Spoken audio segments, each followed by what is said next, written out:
Last week I started not a series. That's what we're calling it, not a series. I always preach in series of of messages, and this is not a series. I'm just kind of talking about the topic of revival, not really like the way that I grew up in it, like I talked about last week, but just revival as the definition is basically the improvement in the strength or condition of something.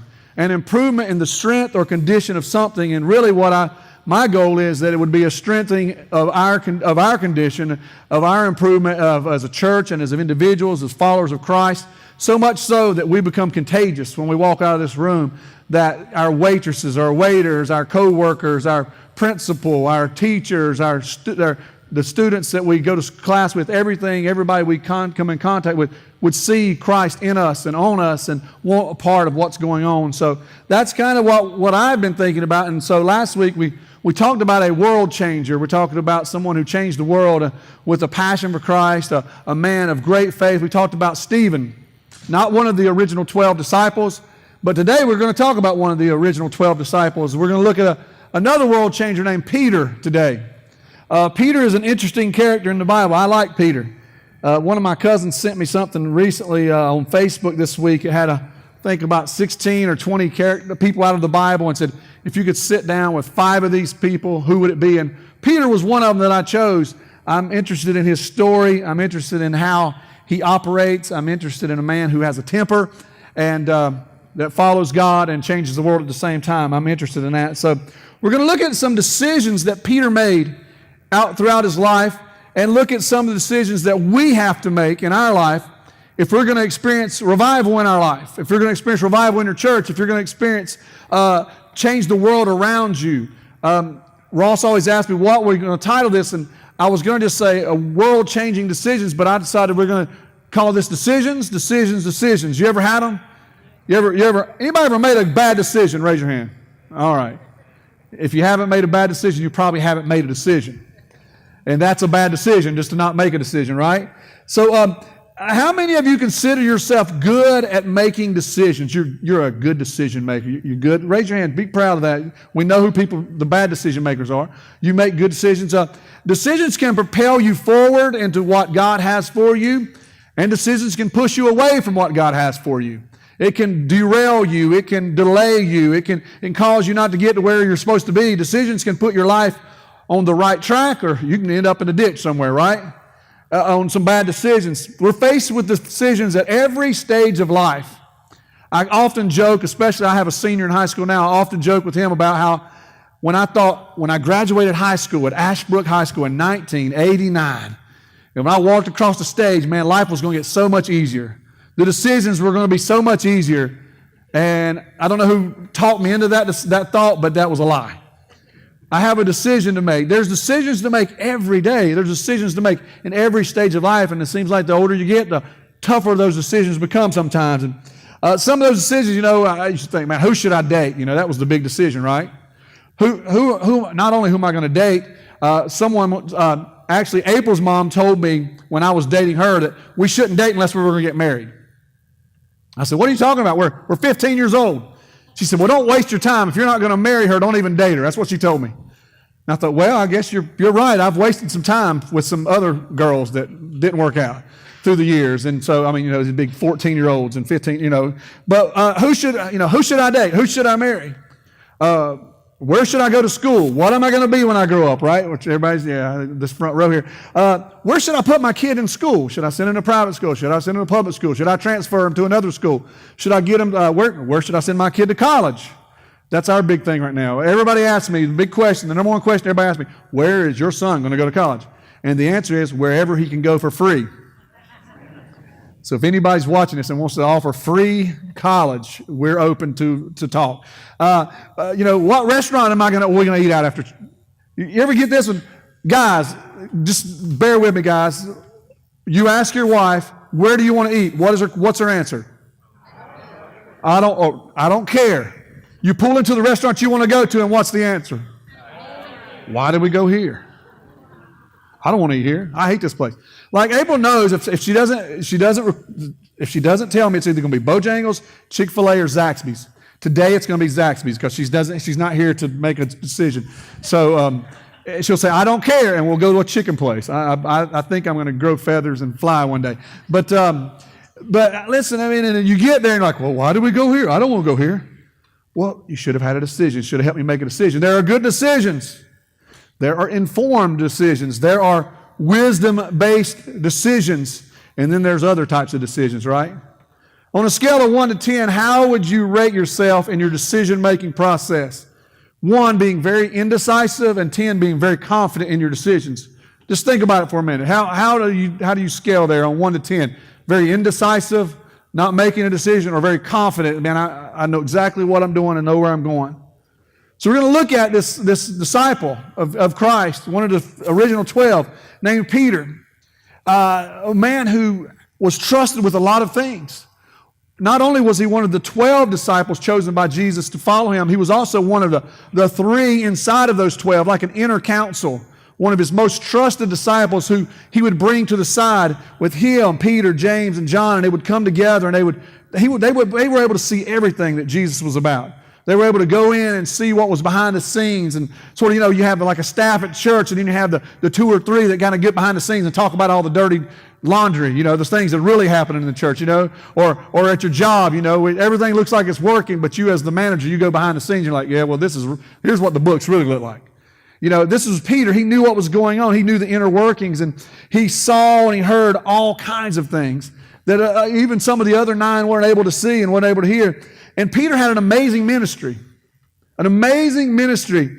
He was the keynote speaker on the day of Pentecost, where over 3,000 people come to know Christ. That's a good day at any church in America.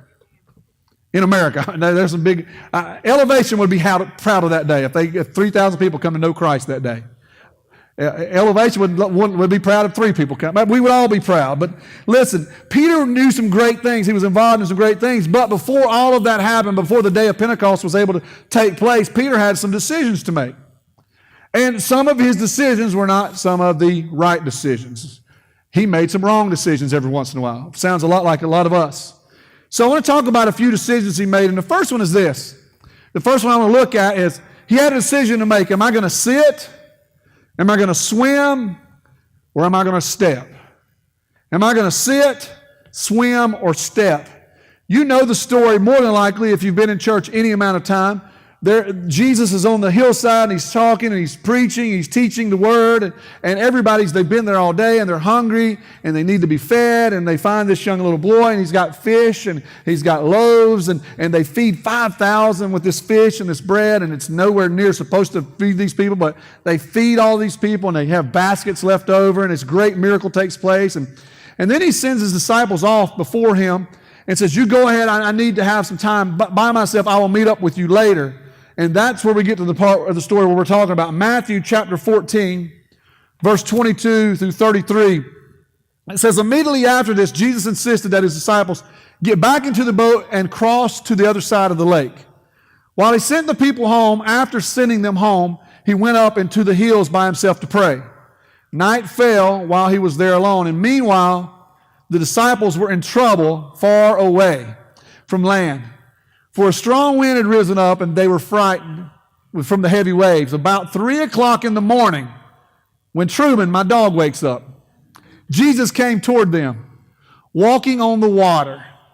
Man, I still, to this day, that's people will always ask, well, if you could do anything, that's one of my things I would do. I would walk on water. I've tried many a time. I always get like pat, and sink. Walking on water. When the disciples saw him walking on the water, they were terrified. And in their fear, they cried out, it's a ghost. But Jesus spoke to them at once. He says, hey, don't be afraid. Take courage. It's me. I'm here.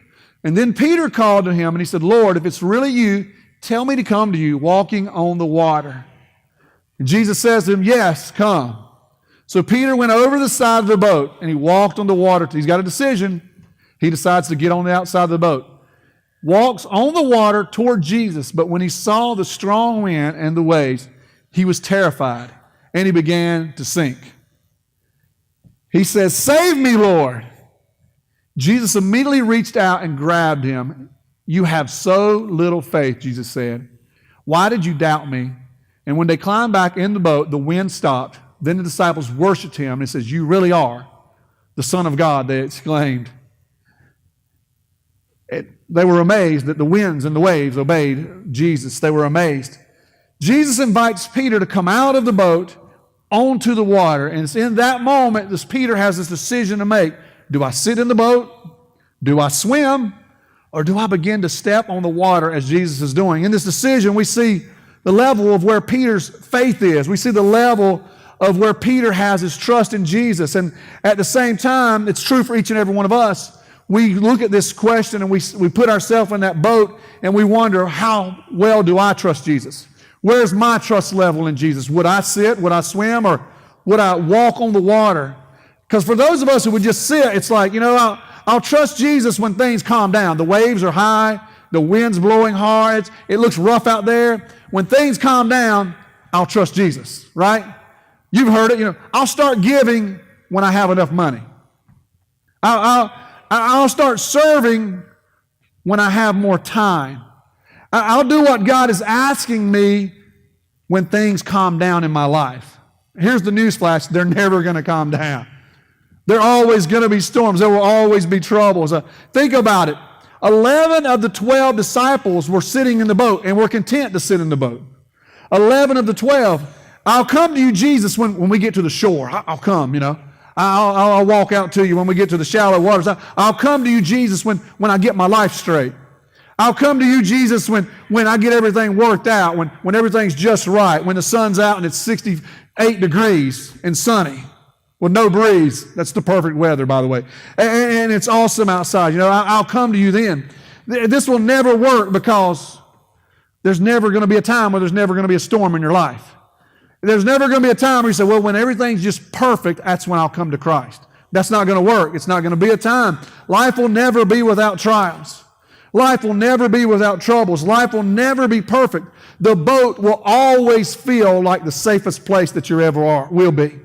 Sitting in that boat's always going to be the safest place instead of getting out and walking on the waters or moving out. Stepping out in faith is always going to feel scary. You ever been there? Stepping out in faith is always a scary proposition. I wait till I can afford to get married, is what people will say. Well, guess what? You're never going to be able to afford it. People will get married and say, when are you going to have a child? When we can afford it. Well, newsflash, you're never going to be able to afford it. You better go ahead and have one now because they're going to get more and more expensive, It's never going to happen. You're never going to get out of the boat if you're waiting on the perfect conditions. If you're waiting on it, you're always going to do what Peter didn't do. You're going to sit. That's your trust in Christ. That's your faith in Christ. Well, I'll just sit this out until I feel like it's a perfect condition for me to step out and do what God's asking me to do. So you can sit or you can swim. Well, swimming is this. I'll trust Jesus, but I'm going to trust Him the way I want to trust Him. I hear Jesus calling me and He tells me to walk on the water. I'm going to go to Him, but I'm just going to swim to Him. I'm going to do the backstroke, the breaststroke, the freestyle. I'm going to do the butterfly. I can't even do that anymore because my shoulder, I separated it last year. I'm going to do what I want to do. Sure, I could dive in, I could swim to Him, but that's not what Jesus is asking you to do, right? You could surely dive off the side. I love to go swimming. I love to get in a boat. My dad raised me to love the water. There were times when we were little, my dad would get on the water skis, and he would put us out there on his shoulders. I'd love to see that today. That's not going to happen. Or he would stand us up in front of him on his skis, and we'd stand on the skis, and he'd stand there. We love the water. I used to ask him, Dad, why can't we have a boat? Why don't we live on the lake? He said, well, God knows that we probably would never go to anywhere but the water. We'd stay there. We love the water. I love to swim. I love to dive off the high dive. I like to turn flips off. I've been kicked out of about every public pool I've ever been to because they say don't do certain things off the high dive, and I just do it. Now it's about a belly flop, but back then I could do some things. I love to get in the water. So if I'm sitting in there and Jesus says, come to me, I was like, man, that's great. I'll do a big swan dive. I'll come out there, God, I'll swim around with you. But that's not what Jesus is asking. He's not asking me to swim to Him. He's asking me to walk to Him. He's asking me to step out into the water. Jesus said walk, not swim. But I'm doing what's close to what Jesus has asked me to do, I'm sort of doing what Jesus has asked me to do. I'm sort of living the way He wants me to live. I'm kind of following Him. Sound familiar? I'm sort of doing it. I'm kind of doing it. I'm sort of in and sort of out. And it's close to what He asks. It's sort of being obedient. And to the world, it looks like following Christ. And to the world, it looks like I'm doing what I'm supposed to be doing, but really, we're just doing our own thing. We're out there just kind of doing our own thing, and Jesus didn't ask us to do our own thing. Jesus asked us to do His thing, to do it His way and not our way. It's so much easier just to swim than it is to walk on the water. I mean, come on, have you ever tried it? I mean, you stood on the side of the pool and thought, maybe I can get 2 or 3 steps in. And you're like, it never happens, it never works. Sure, we could swim and we could fool a lot of people. And we say, well, we're moving towards Christ. We're getting there. We're moving that way. But you know, and God knows that He didn't call you to swim toward Him. He called you to walk toward Him, to walk on the water, to step out in faith, to do something that's impossible on your side, impossible for you to do, impossible for us in the natural, but very possible in the supernatural, very possible when Christ gets involved. All things are possible to do, to step out. It's so much easier just to swim than it is to walk, but God's called us to walk on the water. So we could sit it out. We could do our own thing and just kind of move toward Him in our own way and kind of fool everybody, or we can step out onto the water. And in stepping out of the water, we're saying, I trust Jesus when I don't understand how this is going to happen, and I trust Jesus when I don't understand why this is happening. You ever been there? I'm trusting Jesus because this doesn't make any sense. I've got to trust Him. Because in the natural, it makes no sense. When I put it out on paper and I put on the pros and the cons, the pros for me to stay in the boat outweigh the cons. I'm staying right here. I'm going to be safe. I'm going to stay right here. Can you imagine as Peter approaches the side of the boat and he looks over and the waves and all this and he says, walk on water? I mean, how is this going to happen? How is this going to work? And another thing, why in the world would I do that? I'm in a boat on the water. This is what it was designed to do. And at this point, and Peter, maybe he's thinking back to Moses. Well, why can't God just part the waters and let me walk on the dry land? He did that for Moses, Jesus is asking me to do something that nobody else has done. He's asking me to walk on water. Can you imagine the first step as he stepped over and looks and thinks, wow. I don't know if you've watched The Shack. I mean, I almost brought that clip here today and showed you when he steps out into the water with Jesus and he's walking on the water. It's that looking down and thinking, man, this is not supposed to happen. This is not supposed to work. The fear of failure had to come over his mind and think, man, I'm going to step out in the water. I'm going to sink to the bottom, and all 11 of the disciples are going to look at me and say, you're a failure. All 11 are going to look at me and say, man, why did you do that? You ever been there? You got to step out. I feel like Jesus wants me to step out and to do something, but what if I fail? What if I stumble? What if I fall? What if I make complete fools of us all, stepping out and doing this thing that I feel like God's calling me to do? What if I do this, and what if it's a just complete epic fail? And then it messes up. What if Jesus doesn't come through? What if Jesus doesn't do what He says He's going to do? It's all on me, and I'm going to look dumb. I'm going to look like a fool. I'm going to look like an idiot. I don't know if you've ever been there. I've felt that before. I've been there. I don't know if I should take this step. Maybe it's me. Maybe it's God. I don't know. I've got to go.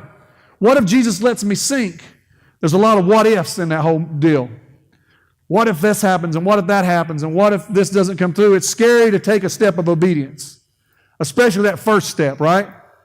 I feel like I should do something, but what if that's not what He's calling me to do? The truth is, Jesus is calling every one of us to do something. Jesus has a plan for each and every one of us. Jesus has a purpose for each and every one of us. It's up to us to hear the call. It's up to us to take the step. It's up to us to take that step of obedience and move in to where He wants us to be, because safety and comfort can only get you so far. Safety and comfort has probably got you to where you are now, but revival, improvement in the condition of your soul is not going to happen. It's not going to start until you step over the side. It's not going to happen until you get out of the comfort zone and step out into what He's called you to do.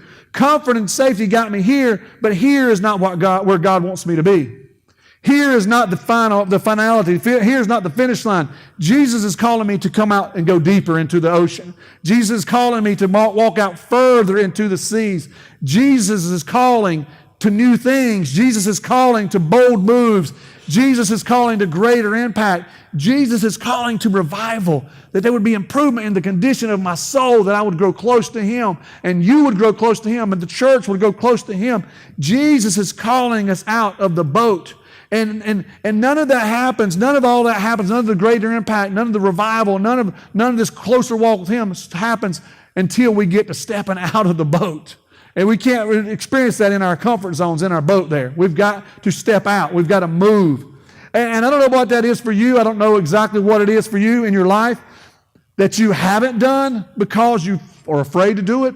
But I can guarantee you, for the most of us in this room, there's something we can go back to. We can trace a moment back in time and say, you know what? I did not do this because I was afraid. I didn't do this because I didn't have enough faith. I didn't do this because I didn't trust enough. What is it in your life that you would do if you knew that Jesus would do it with you? I would do this if I knew Jesus would walk with me. I would make this step if I knew Jesus was stepping with me. Can I challenge you to take that moment to step? Can I dare you to make a move, to step out and to say, you know what? I'm going to trust Jesus with my life. I'm going to trust Jesus with what I have. I'm going to trust Jesus with what I don't have. I'm going to trust Jesus with what I can see, and I'm going to trust Him with what I can't see. I'm going to step out. Do I sit? Do I swim? Or do I step? That's one decision he had. There was another decision that Peter had. It was another, it's very familiar. Everybody knows the story. Do I deny or do I defend? Do I deny or do I defend? Peter had been with Jesus for 3 years. He'd seen all the miracles. He had taken part in all of the ministry. At some point, Jesus pulls Peter to the side and has a conversation with him. Jesus tells Peter, before this is all over, Peter, you're going to deny me. You're going to deny that you even know me. And Peter's response is this. It's found in Matthew chapter 26, verse 33. He says, Peter declared, even if everyone else deserts you, God, I will never desert you. And let's fast forward down to verse 69 through 74. Meanwhile, Peter was sitting outside in the courtyard. The arrest has happened. Jesus has been taken captive. And Peter's left aside, and everybody's fled, and everybody's fled the scene. And Peter's kind of hanging around outside. Meanwhile, Peter was sitting outside the courtyard. A servant girl came over and said to him, you were one of those with Jesus the Galilean. But Peter denied it in front of everyone. I don't know what you're talking about, he said. Later, out by the gate, another servant girl noticed him and said to those standing around, this man was with Jesus of Nazareth. And again, Peter denied it.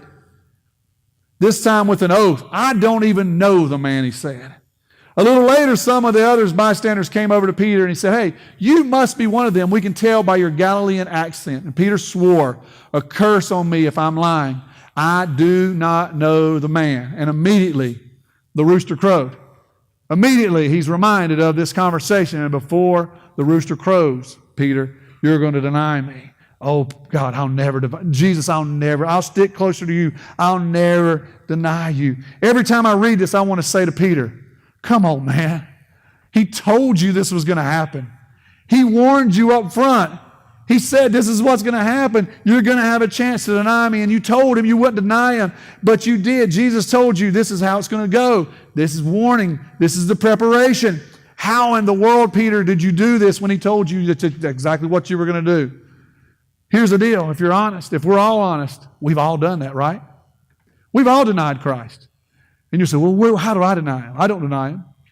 How do we, maybe not openly like this, but there are ways that we deny Christ. Sometimes we deny Christ through our pride in our own selves. Our pride in our own abilities, our pride in our own actions. Jesus' role in my victories are less than my role in my victories. Jesus' role doesn't play as big of a role as I do on my own. Hey, everything I do right is all because of what I've done. It's all because of me. It's because I've done every promotion I've ever got. It's because I worked hard, and it had nothing to do with Christ. Some people will say, hey, I found my wife on my own. Jesus had nothing to do with it. I had my kids on my own. Jesus was nowhere to be found. All my success that I have is all because of me. That's what people say. They'll say that it's all because of me. Hey, they'll walk around their theme song on their iPhone 7. Says, I'm the man, I'm the man, I'm the man. They do, I'm the man. You just ask me and I'll tell you who the man is, and I'll tell you I am. I'm the man. They do that. Even you ever been there? You ever been there? If you're honest, you know what? Man, I worked hard. I got this far on my own. I don't expect anybody to raise their hand.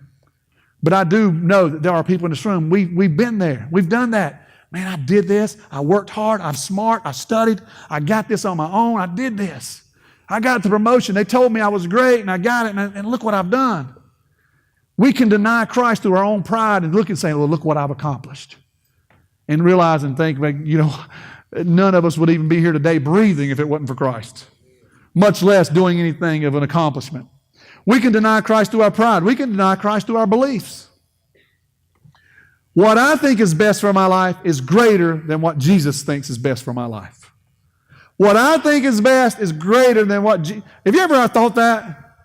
Jesus, why are you doing it this way? If I was going to do it, I would do it this way. I have. Jesus, if I was going to do it, I think I would make this decision. I mean, I love Jesus. I mean, I believe the Bible, but those commands sometimes seem a little dated to me. Shouldn't they be updated for today's situation? Shouldn't we have a Bible 2K18, Can we get an update and take some of that stuff out? That's what, we think. Today's standards are a little bit different. Today's society is a little bit different. Can we get an updated version of this? Can we get a download, Apple? Can Apple write the Bible and get us a download every other week? That we can, while we're sleeping, it'll update and upload, and we'll be all right. I know you say it's His way, but my way seems to be working pretty good for my life. That's what people will say. But that's not Christ's way. Well, but I know, but my way's working great. And people who see us, they would say, but they're not even following Jesus when we think we are. When we think we're walking in Christ's ways, He says, you're not walking in. They're following themselves. They're following themselves because people will draw out their own belief system.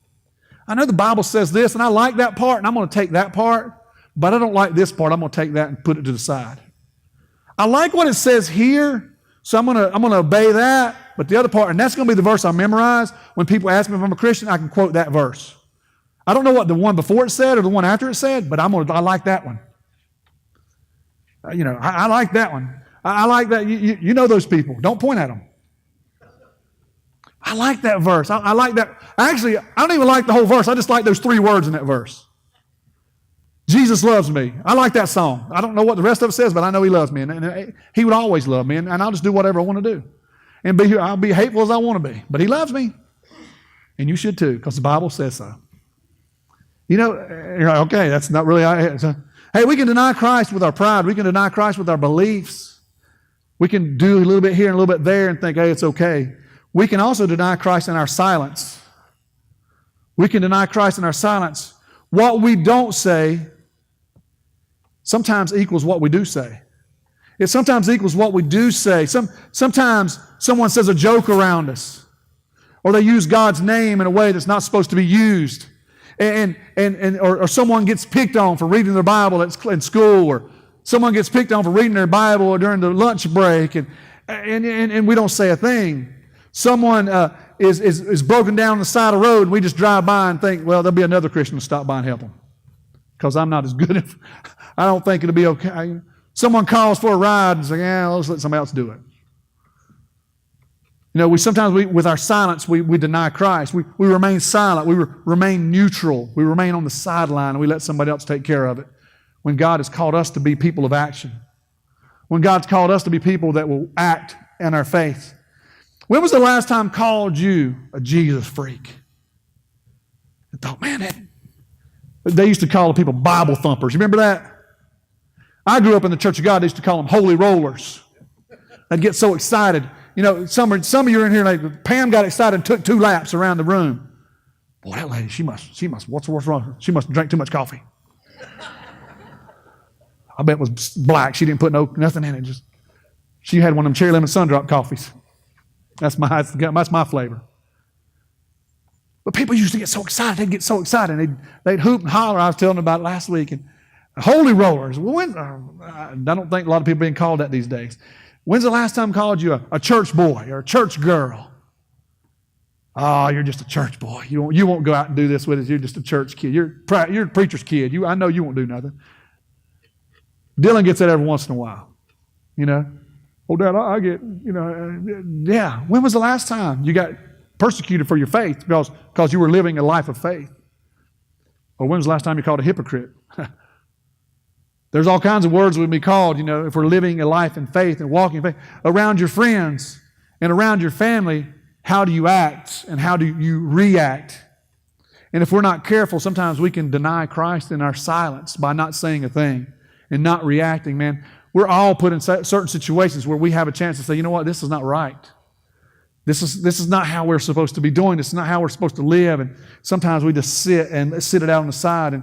And listen, some people say, well, I don't fit in, Chad, and I don't know what's going on. Well, here's the deal. You're not here to fit in. God didn't put you in this society to fit in. I'm not here to fit in, and revival, the improvement of your soul, is not going to happen until you rise up and stand up for something and risk rejection and represent Christ in the way He deserves to be represented. And say, you know what, this is not how this works. I'm a Christian, I'm a follower of Christ, and this is not how this works. I don't fit in. Newsflash, you're not supposed to fit in. You weren't created to fit in. You're called to be light in this dark world. You're supposed to make a difference in this world. There's the place where you're supposed to make a difference. You're supposed to stand out in the crowd. You're supposed to represent Christ. You're called to rise up and to stand up, to risk the rejection, to risk the talking and the pointing of the fingers. Represent Christ to everyone, everywhere, in every way that you live, in every way that you talk, in every way you carry yourself. That's tough, isn't it? That's tough. I mean, I know it. I go to a ball game and that referee needs some talking to. I know, but I got to preach in 2 days. And I'm hoping that some of these people in the stands will even come to the church to hear it. You've got to act away. I got to type things out. I was talking to this, and you type things out and getting ready to hit the send button. And I always read it, and then I'll have April read it. And April said, nah, don't send that. That don't look good. Okay, well, that word? No, probably take the whole thing. Strike the whole comment. You don't think? No, I don't think they're going to get that right. I don't think that's going to go over well. We've got to represent.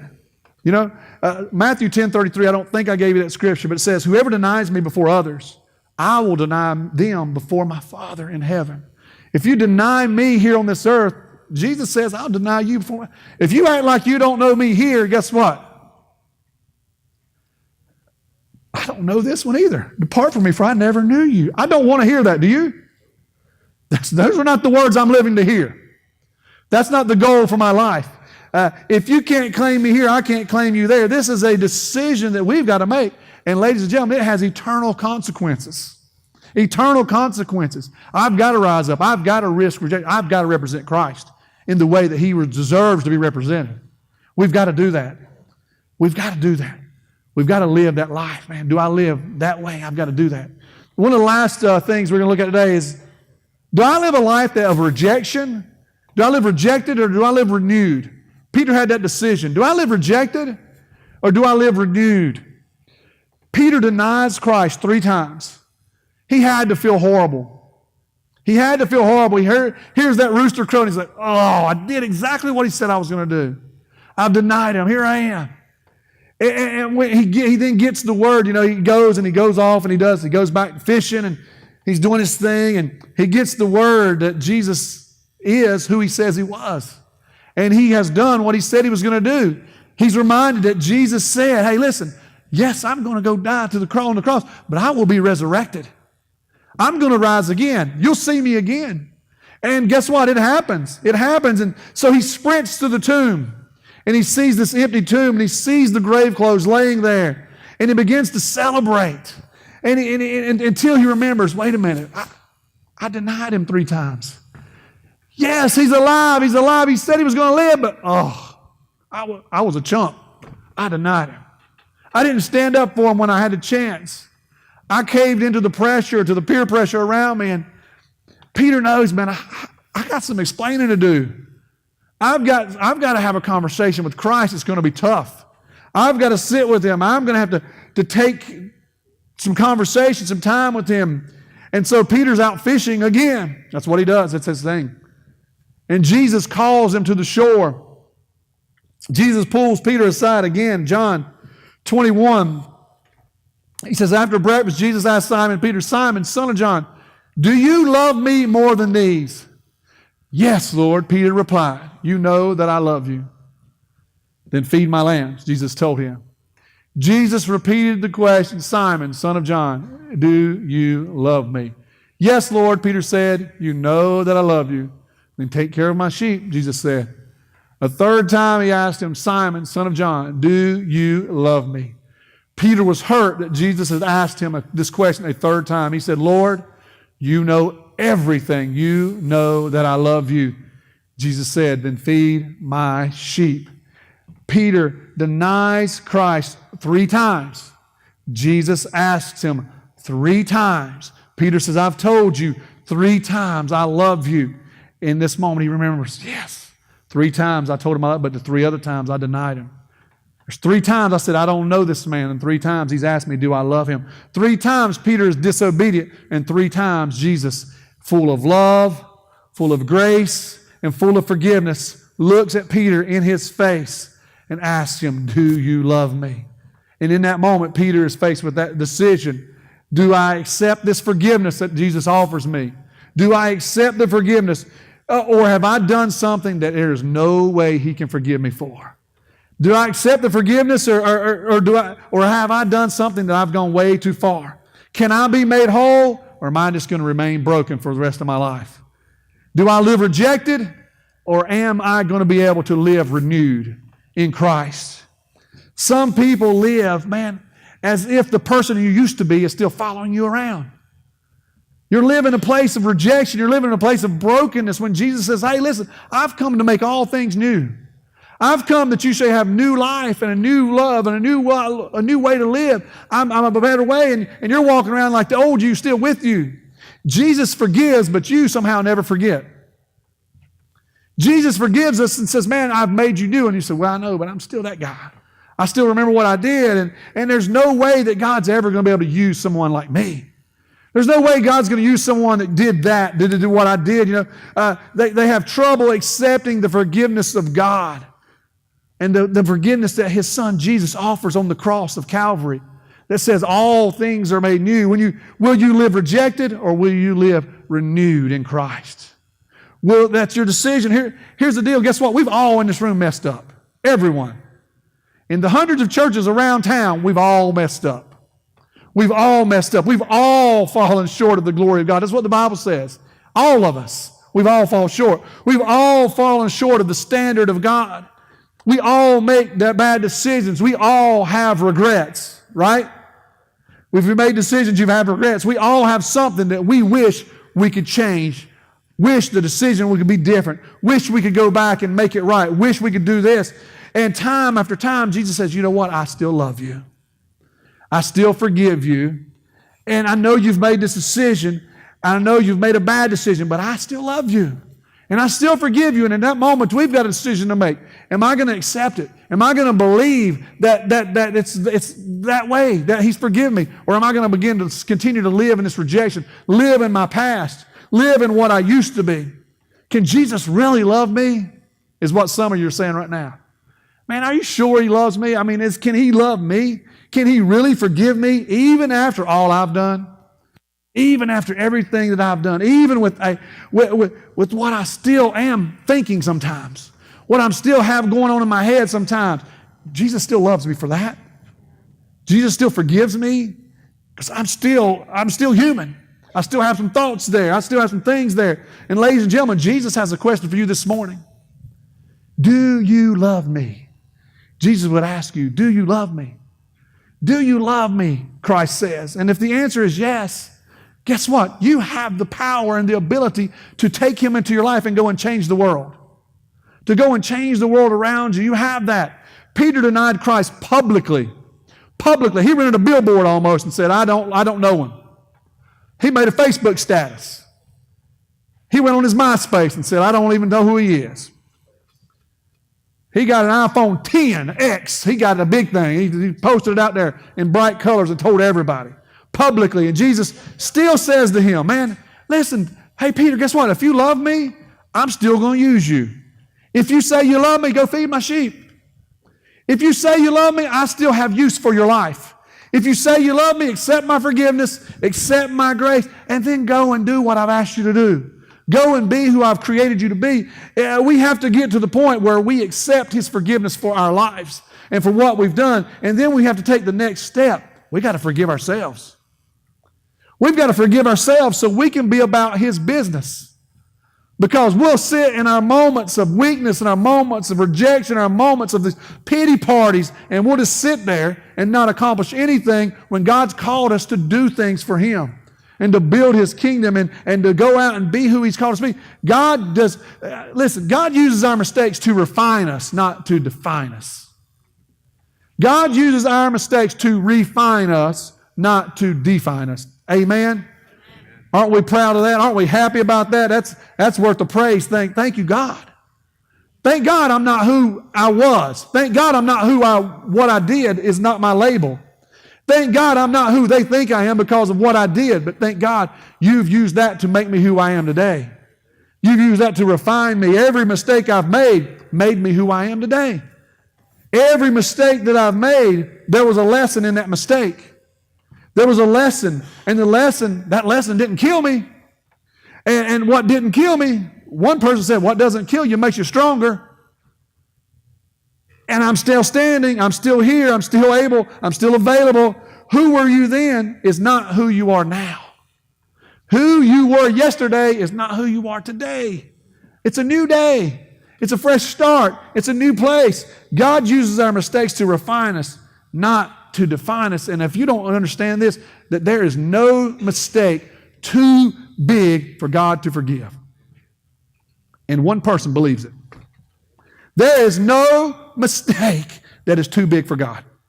No big, not one. Anybody made mistakes? Anybody ever been in a place where you thought, there's no way I'm coming back from this one?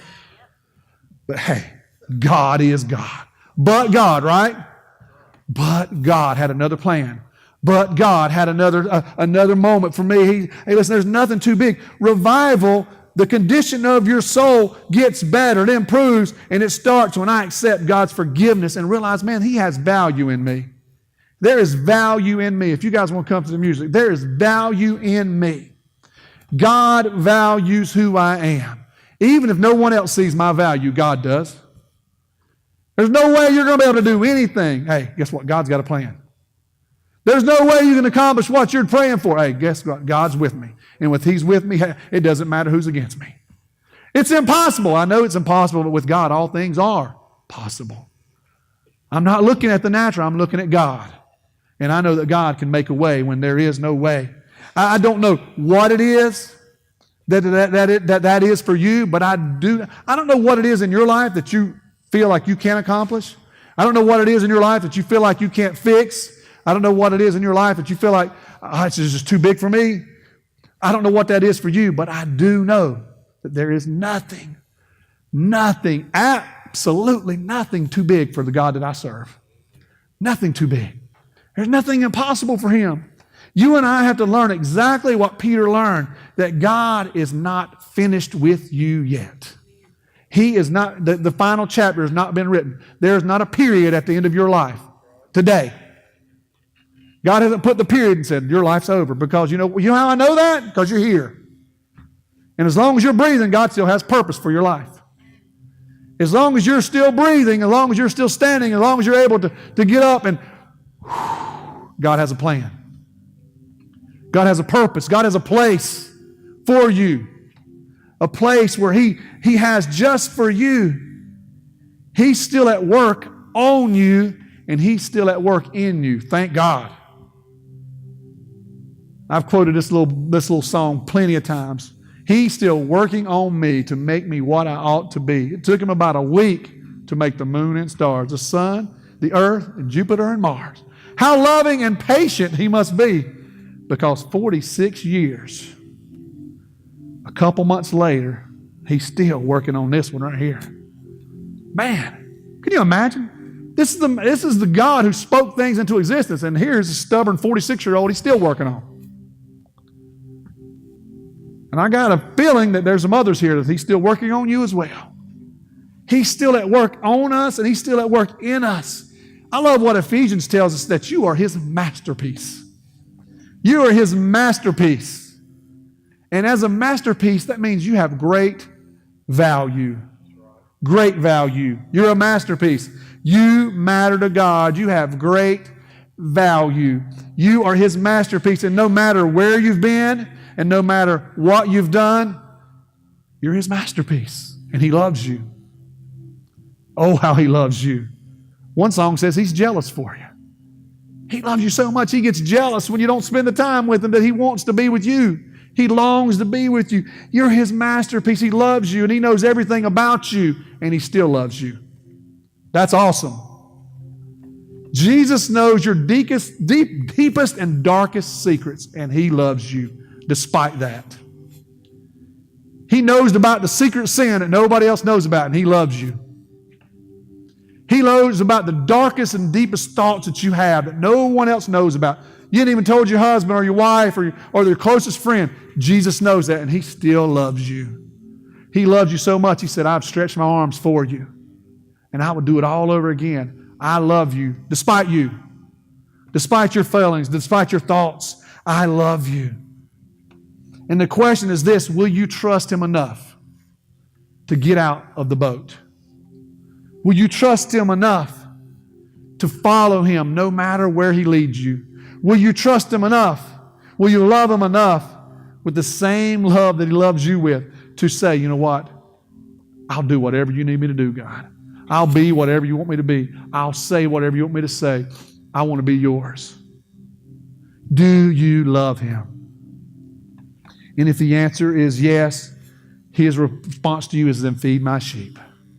Then feed my sheep. Be who I created you to be. Be who I called you to be. I think you're going to hear a little more about that next week. God has called you. Be who I called you to be.